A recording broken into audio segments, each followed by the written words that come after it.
Welcome back to another episode of Rock Boys Football. Some big time news for the Florida Gator fans as one of the top JUCO prospects in the entire country, Brien Taylor, commits to the Florida Gators. And this is a guy that's been on my radar for the last couple of months, was trending to the Georgia Bulldogs. The Florida Gators come in late in the process and are able to land a guy that is going to be an immediate impact kind of guy for this Florida Gators defensive line. And the best part about this fit is Brien Taylor is a dude that can play all over that defensive line, right? You see 6'5", 270. He looks, quite frankly, bigger than that when he plays. Could play the three tech, could play out on the edge. And you know Austin Armstrong, I mean, he likes to give a lot of different looks, especially in that front seven, especially on that defensive line. And having a guy that in a heavier set, you play on the edge. If you're trying to get a pass rush going, you can kick him into that three tech and do a lot of different things with. Kind of a perfect fit in this Austin Armstrong defense. Really excited to take a look at the tape from Brien Taylor and then do a little update on the Florida Gators in the transfer portal, as they had a couple top prospects on campus this weekend. Before we get into it again, just want to say thank you to you guys. It's been an extremely busy last couple of days in the transfer portal on the recruiting trail. And whenever we're talking Florida Gators football, you guys always show a ton of support. Cannot thank you guys enough. If y'all do enjoy the content and enjoy the updates, consider subscribing to the channel. And without further ado, let's get into Brien Taylor. And again, first thing you see is versatility. And from the JUCO ranks, you take a look at the offer list. This was a top prospect for the Georgia Bulldogs. And Florida and Georgia kind of down the stretch here sounded like they went head to head. He also had Auburn's offers from Auburn, from Tennessee. A lot of SEC schools wanted the services of Brien Taylor. And this was one of the bigger position groups that we noted for the Florida Gators, right? A couple of weeks ago, we took a look at a wish list of sorts in terms of the Florida Gators and who we wanted to see them go get in the transfer portal.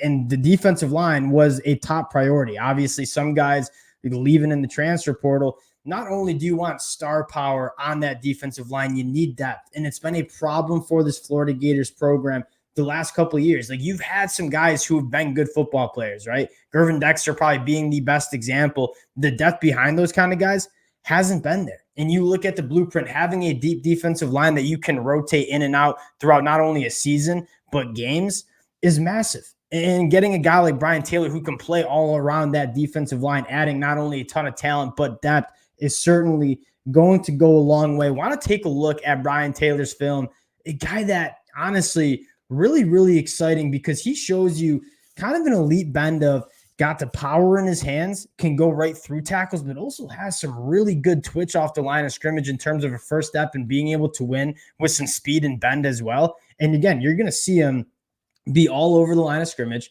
You're going to see him block destruct. He's very, very good in the run game in terms of block destruction, getting off blocks and making plays in the backfield. Like, this is what you want to see. And you kind of run back to film here. A guy that's getting behind the line of scrimmage.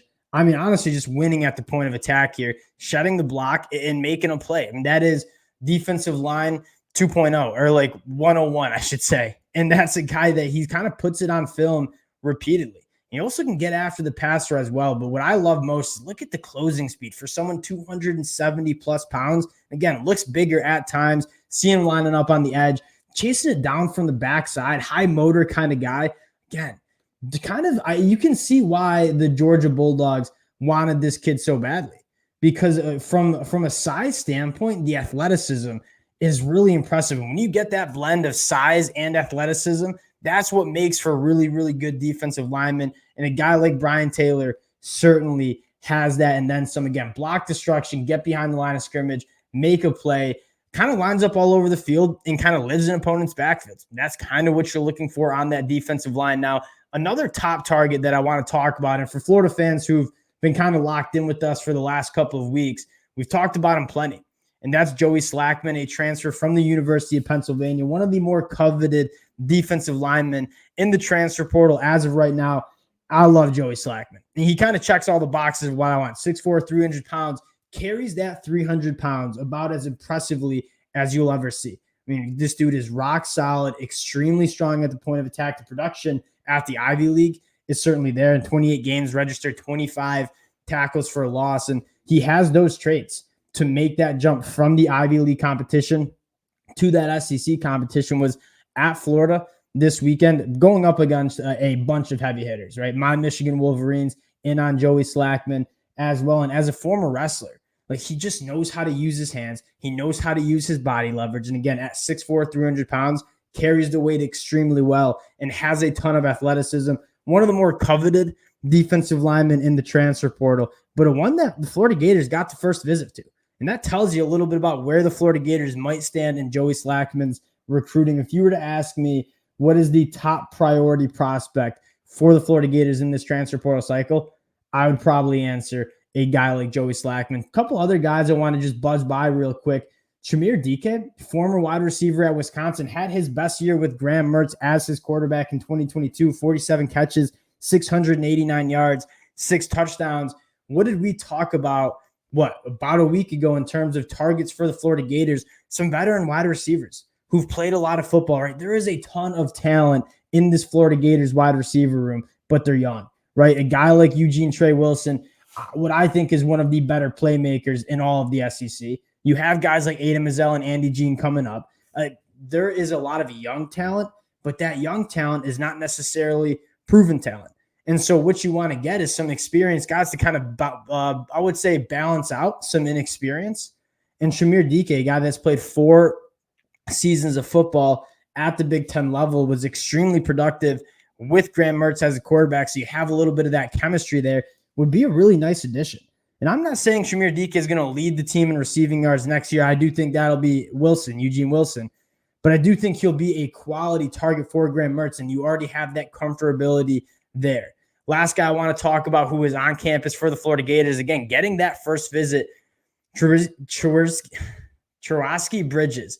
Now, this is a guy that Oregon fans know I'm relatively high on, and I don't think I said his first name right, and I should be knowing that first name by now. A guy that kind of is a box checker in cornerbacks that you want. Didn't play a ton at Oregon because they had a guy in Kyrie Jackson who put together an All-American year, and Jalil Florence on the other side kind of got squeezed out of that room. But I wouldn't see this as taking like the leftovers of this Oregon team, because this is a guy that when he had to play, he played at a really high level, faced 23 targets on the year, only gave up 13 catches. And so a guy that kind of excites you in the sense of dripping with talent, has all SEC caliber play all over him, and I think can play a lot of different spots in that Florida secondary room. He's going to be a guy that's garnering a lot of interest, as well as if you can get a long, athletic cornerback, teams are going to want him. And so a guy like Bridges is a guy that is going to get a lot of attention, and I think not getting a commitment out of him that weekend is not that big of a deal because he's got probably his phone's blowing up a little bit. But if the Florida Gators can hang on for him, you obviously add Will Harris as your secondaries coach. Players want to go play for Will Harris. During his time in Washington, was pumping out All-Americans, pumping out NFL draft picks. He suddenly becomes a guy that Florida, that young defensive backs are going to want to play for. And so the Florida Gators, yes, it's been a rocky start to the transfer portal cycle. I think they got a good one from the JUCO ranks and Brien Taylor, and I would expect Billy Napier. I mean, this is the season where he needs to put it together. And the voice, they're already loud, the noise. The noise is going to get louder if you see a Florida Gators team that looks like it did in 2023. So I'm thinking Billy Napier is going to get aggressive. This is not going to be our first or last update in terms of Florida Gators players coming to the Florida Gators in the transfer portal. Again, appreciate you guys rocking with the boys. We'll be trying to update you as much as possible for the Florida Gators on the recruiting trail. Appreciate you guys, and we'll talk to y'all later.